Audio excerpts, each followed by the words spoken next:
My name's Evan. I work in the IT department here. Been here for 10 years. Started out just supporting applications basically. Now I support all the enterprise applications along with a couple other folks that are on the application support team. I also supervise the IT help desk.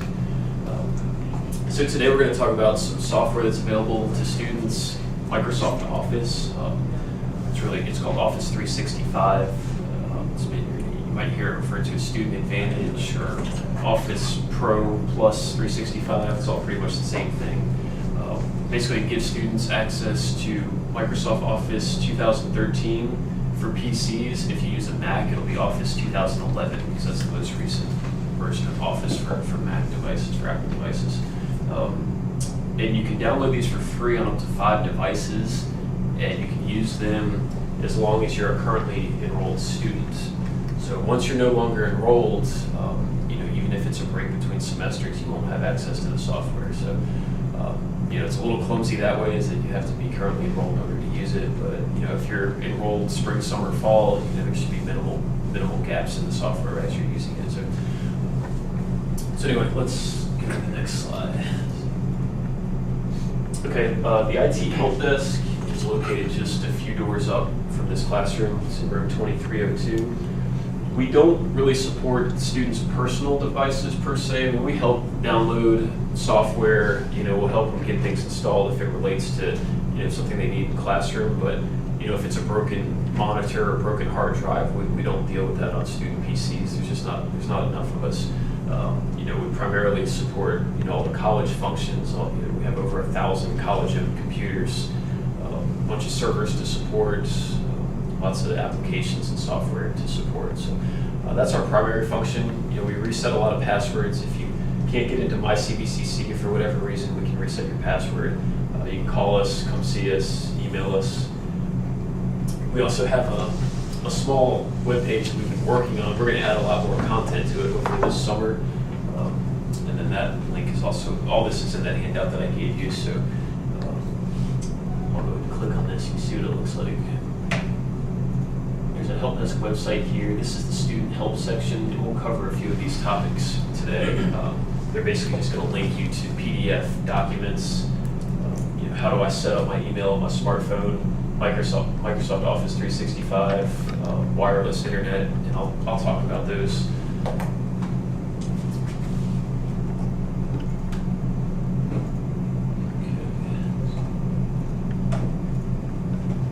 Okay, Office 365 Student Advantage.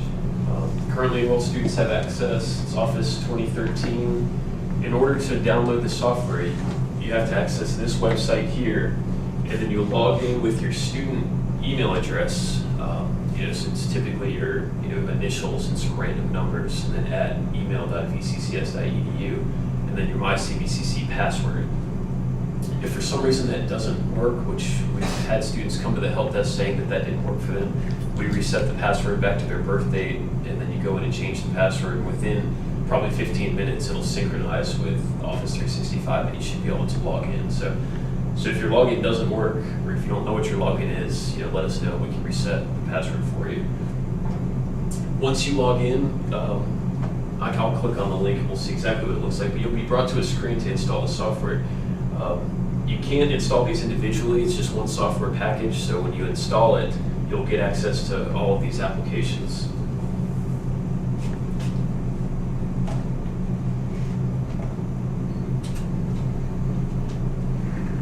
Go ahead and log in so you guys can see exactly what it looks like.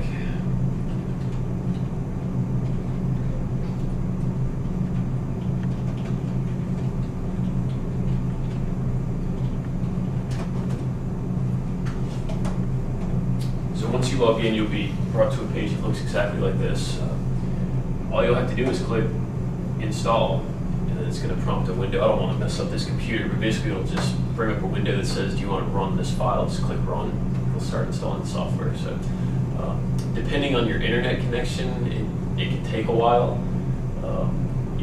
If you're at home and your internet's not very fast, it's going to take some time. If you have a laptop, you can bring it up here, connect to our wireless, and download it here. It'll go quite a bit faster. So, there's also Office software that's that you can download for your smartphones. Typically, they're just programs to read and do some minor editing to Word documents or to Office documents. So you can see different options here depending on what device you have. So really, there's not much to do here. There's some limited information here about, to troubleshoot the installation. Typically, if there's a problem, it's usually that the student's password needs to be reset. If it's beyond that, it could have to do with the system requirements. If your computer's fairly new, within the last few years, it shouldn't have a problem. If you have a really old PC that, either doesn't have enough hard drive space or maybe the processor isn't fast enough, then you might not meet the minimum requirements for running the software. It's possible it won't install. But generally, Office the requirements are not very high for Microsoft Office. It's not like downloading an operating system. So the majority of the PCs will meet the minimum requirements for Office. Then up at the top here, you'll see the list of applications. OneDrive for Business is also listed. However, that's a little misleading because the VCCS, we don't have a license to give all students access to a OneDrive account. But what you can do, and I'll show you on a slide towards the end of the presentation, anybody can actually go to OneDrive.com, I think it is, and sign up for a OneDrive account using whatever email address you want. And that will give you 15 gigabytes of storage. So there you can upload your school documents and access them from anywhere. So this is a little misleading. You won't have a OneDrive account associated with your student email address, but you can go to OneDrive and create a free account with whatever email account you want. And some faculty, I know some of the IST and business faculty are requiring that now, rather than using flash drives. They're requiring students to create a OneDrive account, just so that you can upload your documents, to OneDrive and have access to them for any computer, basically. Because students tend to lose flash drive. I've lost flash drives, so OneDrive's a little safer, than any computer where you have internet access. You can access it.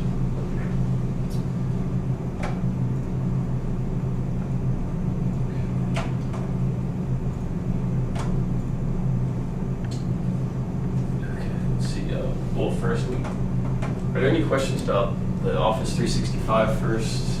We can do questions again at the end, but yeah. Just one. Yeah. When you mentioned about you can download it for free up to 5 computers with no breaks as a student. Right, as long as you're enrolled. Yep. So what happens when I have some of my documents, like in Word and everything, you lose that? You won't lose the documents. You won't be able to open them in Word. So then at that point, if you went out and purchased, Microsoft Office, then you can open those documents. You're not going to actually lose the documents or the files. They won't be recognized because you won't have Word anymore. They'll still be on your computer. So once you have a valid copy of Office installed, you can open up those documents again. So. Okay, and then let's say we re-enroll, then it just comes back up like normal? Exactly. Yep. Okay, so how do they know? It's all done through the internet. It checks licensing, as your computer's connected to the internet. So yeah, it's fancy stuff. So it's like your last day, pretty much. You're just I don't know if it's exactly the last day because the VCCS colleges. This is for all all students at any 23 of the community colleges in Virginia. Because the last days differ, it's probably more of like the end of May, maybe. I mean, don't quote me on that, but I doubt it's like our last day at this college because it would affect all the students across the VCCS. So there's probably a little leeway in there. Yeah, exactly. So it could be more like the end of May, and then if you're enrolled for fall classes by then you'll be fine. Or if you're enrolled for summer, you'll be fine as well. So. Any other questions about Office? No? Okay. Excuse me, this Office 365, you can get it from internet directly from Microsoft too, right? You can. Yeah, you'll still have to log in with your student email address if you want to get it for free. No, even not free for 1 year, they are going to give a free trial, and then after the 365, you have to buy it. You have to. Okay. No, you have to means right. If you like it, you buy it. Yeah, they offer that sometimes, right? Yeah, like he's saying, they offer a free trial for a year. It's not always valid, but if you keep an eye out on Microsoft's website, you can download this for a year. Then after a year, they'll take it away. So, keep that in mind. Once you're no longer a student, if you want it for an extra year, maybe you can download it for free, and that'll buy you some more time for another year. So it helps save you some money for another year. Thank you. And about the OneDrive, the one you save your document on the internet, is it safe? It is, yeah. Because, some it's- document you can leave it on the internet, you open it. It's better you lose your USB and then you Yeah. don't let it. It's hard to say. There's risks either way. If you have it saved on a flash drive, somebody can steal that, you can lose that.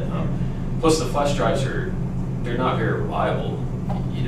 They tend to. We have students that come to the help desk all the time saying, my homework's on here, and the computer doesn't recognize it anymore. A lot of times, there's nothing we can do about it. They're just not reliable, unfortunately. I just heard about the email you open it on the smartphone, S4, S5 Samsung. Yeah.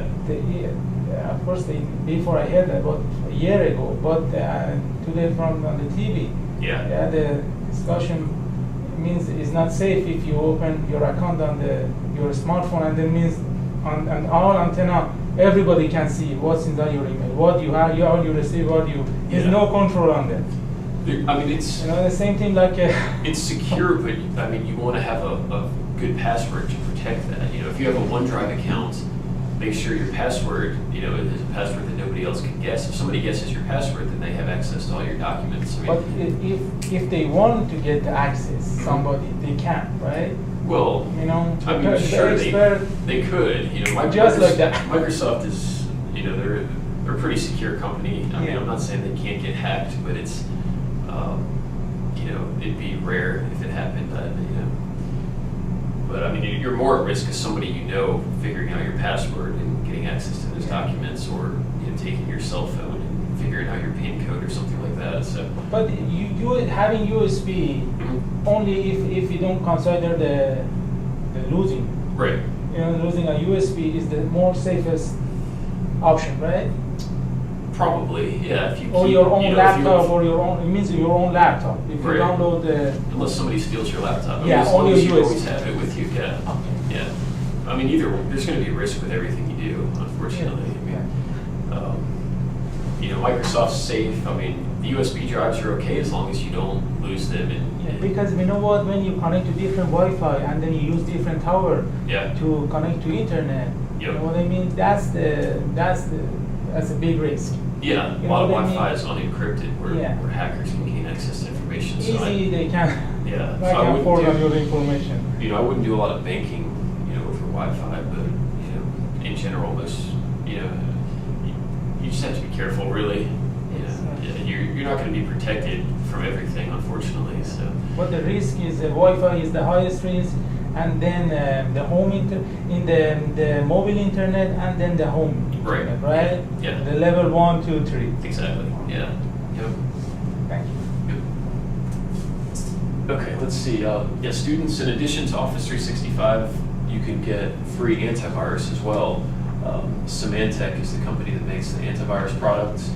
We used to use this on all the computers here and servers, and now we use a Microsoft product because we get it a lot cheaper. Microsoft gives software to higher education institutions really cheap. So, but Symantec's still great. I use it on my home computers. These are the supported operating systems here. It will not work on a Mac, so as long as you have a PC and it's Windows XP, Vista 7 or 8, then it'll work for you. When you go to access it, you'll log into My CVCC, and then you'll go into Blackboard, and then once you're in Blackboard, it should be on the front page. You might have to scroll down a little bit. You'll see a little tile in Blackboard that looks like that. And then let's see, I can navigate there, we'll see what it looks like.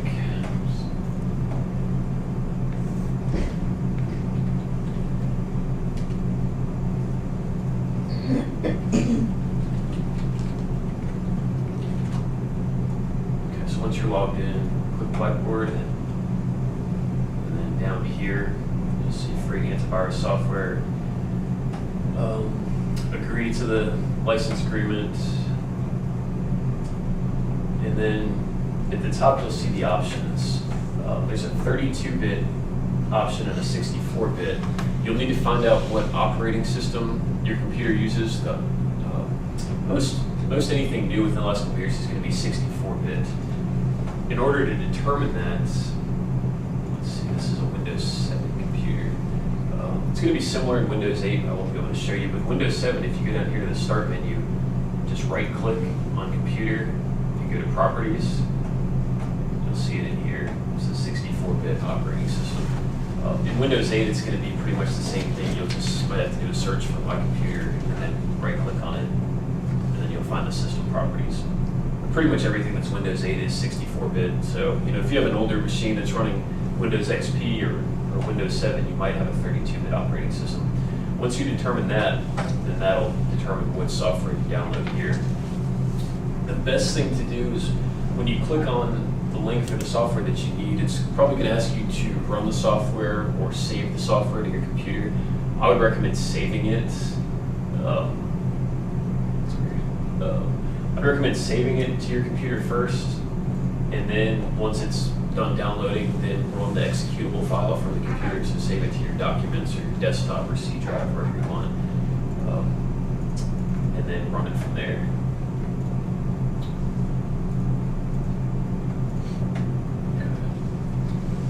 Any questions on that? And this software actually you can keep really. It doesn't expire, so. Yeah, exactly. Yeah. Is it the same, you can download it to 5 computers as well? Actually, I think you can download to as many as you want. What? Yeah. I think so. Yeah, I'm not aware of a limitation on that, so. But it's good stuff. It'll run. It'll do real-time scanning of your computer. You can also disable that if you want, if it's making your computer run slow. You can configure it to download updates automatically, or you can set it on a schedule to download certain times, or you can just manually download updates when you want. By default, I think it's going to update automatically. It might prompt you and say, we've detected new updates. Do you want to update the software? Just click yes.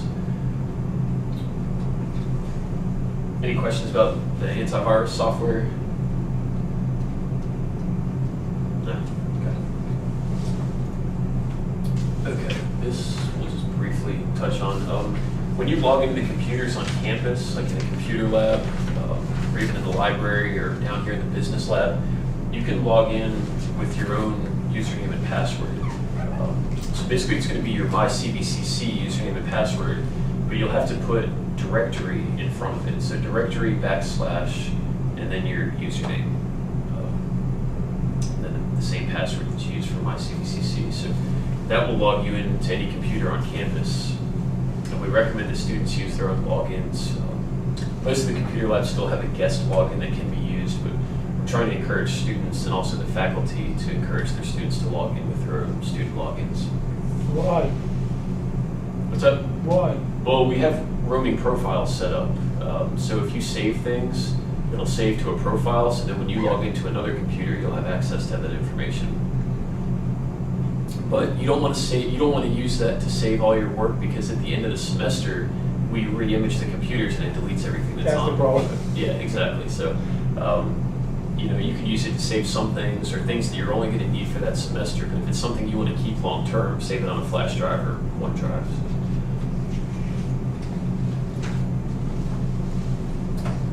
Okay, Wi-Fi, so wireless internet. We have a couple options.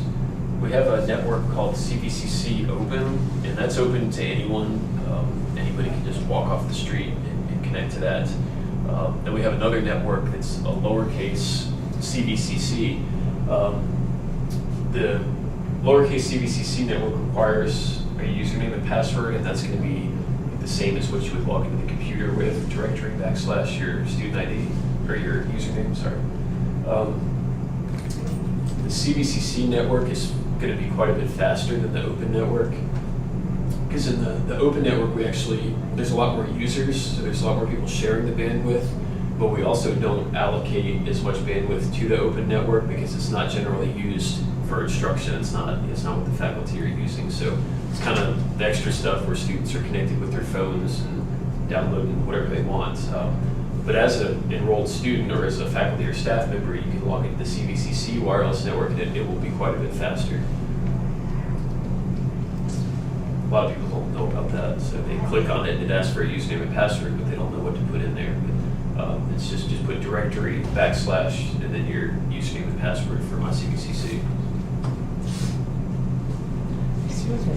Yeah. For the Wi-Fi, you have it at the CBCC. I don't know, 7 years ago or 5 years ago, the area before the other side of the river, they spread the Wi-Fi. Yeah. We have here almost everywhere, right? Yeah, we do. Before it was free, but now a little bit you guys bring the volume down, right?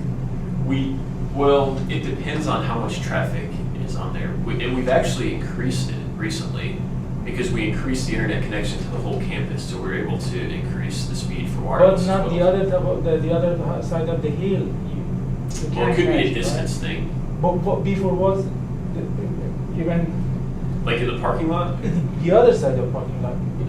There was Oh. a free internet from CBCC, but not anymore. We don't see that option anymore. Yeah. About 5 years ago. We've had people come in to do different surveys of the campus, and we position the antennas certain ways.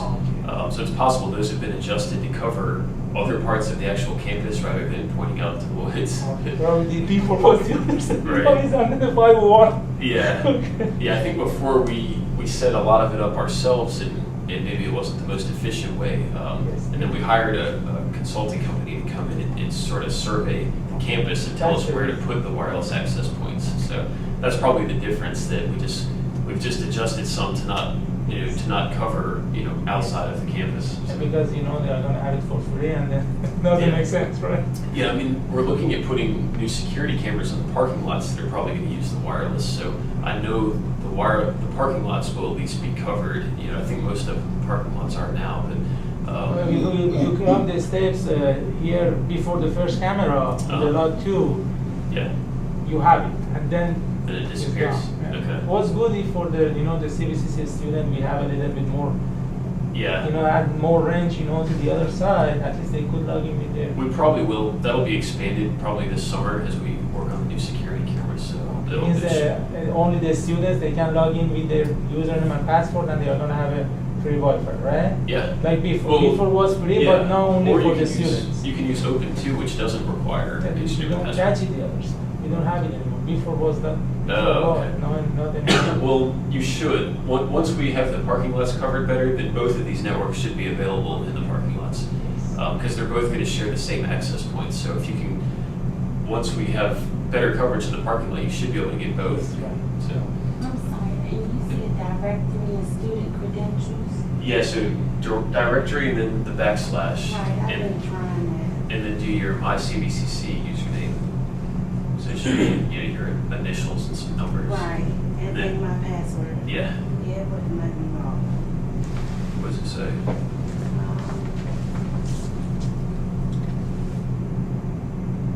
That's it. It's only because you came over here. Honestly, I was not getting that message before you got out of that chair. Okay. No worries. It's fine, I'm sorry. That's fine. Now it actually will probably remember that, so every time you're on campus, it'll probably connect to that one. Instead of the open. Yeah. Yeah, because I was getting like a little warning icon on top of the open. Okay, well, it's probably, if you're getting that warning and you are connected, it might just be saying it's an unsecured wireless connection. So just kind of Okay. be careful what you're doing on it. So, Okay. yeah. Excuse me, only one question probably is not related to the subject of the class. Yeah. See, this using internet by the students or people around the campus, it costs the college, right? Means Not no, really. the college pay only a certain amount of money for monthly, and then that's it. Exactly. Yeah, we pay per month for internet connection. Okay, and It then doesn't matter how put much the we use. pressure on the. What's gonna happen when they use it more? Nothing. We can use unlimited data. It doesn't matter. I mean, we have a certain amount of bandwidth, so we have, say, I think it's up to 100 gigabytes now bandwidth that we can use for all of our networks on campus. So if everyone here on campus right now started streaming YouTube videos, then everything would probably get pretty slow. And we're limited by then. I think we're at the maximum that our service provider can offer us right now. But in the future, they'll probably be able to offer us even more bandwidth so we can keep up with demands. But as far as a data limit like cell phones have. You can only have a certain number of gigabytes per month. We don't have that, and we can download as much as we want. But there could potentially be a bandwidth problem if everyone on campus was doing something on the internet at the same time. But we generally only operate. We're only using about 40% of our bandwidth on average. Our network guy's done some research into that, so we don't even use half normally of what we can. Not even half. Right. Yeah. So we still have some room to grow, so we should be okay. So, all right, let's see. Okay. OneDrive, which I touched on briefly, you'll need, if you want a OneDrive account, you can access the OneDrive.live.com and sign up for an account. You can use any valid email address. Some students use their student email address, but if you have another personal address you want to use, you can use that as well. And basically this offers you 15 gigabytes of cloud storage, which means your files are stored in the Microsoft cloud. Essentially, it's just on their servers located all around the world, and anywhere you have internet access, you can access your files. So anywhere you can get to that address, you can log into your account. You'll have access to whatever you put on your OneDrive account. So basically, that's going to replace flash drives essentially. Yeah, that's where everybody's moving. I think that's the way of Apple. I think Apple does that with my iPhone, Yeah. Everything's on my cloud. Exactly. So then if you get a new phone, you just download it off. And it just puts it back as if I never got a new phone. Exactly. Yeah. I mean, it can be convenient. But like you got to keep it secure too, because anybody that has your password can access all your information. So.